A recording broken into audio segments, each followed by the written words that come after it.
So where we'll start in activity 24 today is what's called a reference angle. So if theta is our angle in standard position, its reference angle, alpha, is the acute angle formed by the terminal side of theta in the x-axis. Right? So this script letter here, we call that alpha. And the key with our reference angle is that it's always formed with the terminal side of theta and the x-axis. The graphs show the reference angle alpha for 4 different angles and what quadrant they're in. So if we look in quadrant 1, our terminal side and the x-axis are the same as theta. So theta and alpha are just the same value. So those were the cases that we looked at yesterday with our 45, 45, 90, and 30, 60, 90 triangles. If we move to quadrant 2, we can see that our theta, right, has a counterclockwise rotation, and our terminal side ends up in quadrant 2. Okay. Our reference angle here is just the remaining part that meets with the x-axis.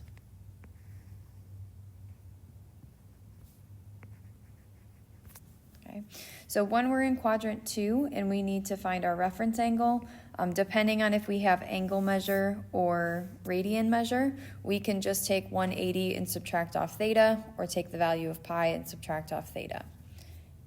So a good example of this is if we have theta to be 120 degrees, right, we can find alpha by completing 180 minus 120, which is 60 degrees. Okay. And 60 degrees is what we'll use to form our triangle and find our point on the unit circle as well. Moving to quadrant 3, right, now if we look at theta, we're rotating past 180 degrees all the way over and ending up in quadrant 3. So our alpha value, or our reference angle, is still the x-axis and the terminal side of theta. Okay, so our reference angle is going to be this piece in here.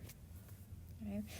If we are in quadrant 3 and we need to find our alpha value, we now take theta and subtract off 180, or again, if we have radian measure, we take theta and subtract off pi.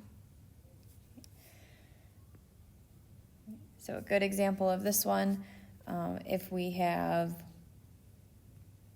theta to be 200, right, and we just need what alpha is, we take theta and subtract off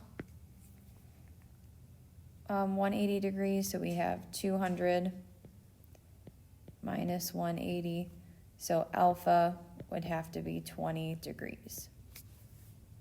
Okay. And that again will help us in determining our triangles for the unit circle and then finding the point on the unit circle that correlates with that alpha value. Okay. Our last one is quadrant 4.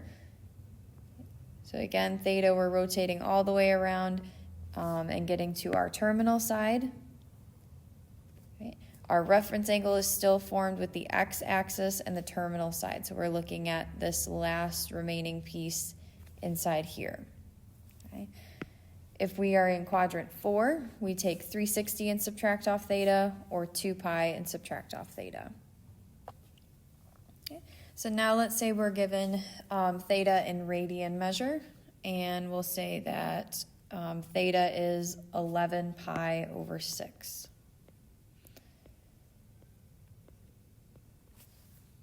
Okay. According to our key at the bottom, if we want to find alpha, we have to subtract off theta from 2 pi. So we would have 2 pi minus 11 pi over 6. We can change 2 pi into a like denominator of 6. So we have 12 pi over 6 minus 11 pi over 6. So alpha has to be just pi over 6. Okay. So the key with finding our reference angle is first figuring out what quadrant it's going to fall in, and then deciding if you need to subtract 180 or 2 pi, or subtract theta from either of those two values to help you find that reference angle. Okay. Moving to the next page, we're going to do example B together, and then I want you to try example C, and then the try these section on your own. Okay. So we are finding the reference angle, or alpha, for a value of theta, which is 245. Okay. So first thing we have to do is figure out where theta falls on the unit circle. Okay.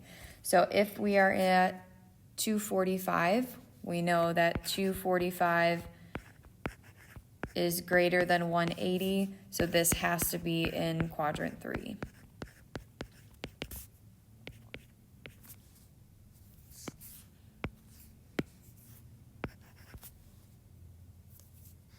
Okay. Looking back at our chart, if alpha or theta is in quadrant 3, then we have to take our theta value and subtract off 180.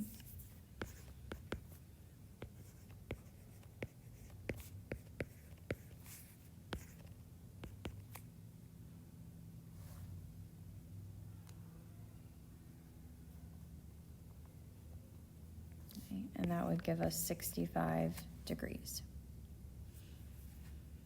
Okay. So our reference angle on this theta value is 65 degrees. And that again is the angle that's formed between the terminal side and the x-axis. So if we wanted to draw this out, theta would be 245.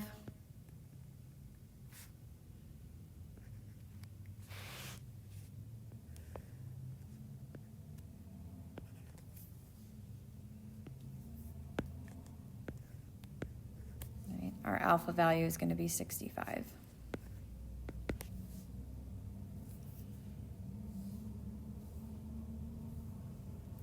So again, go ahead and try out example C, and then try these sections A, B, and C. Once you're finished with those, you can check with the key that's posted on Google Classroom.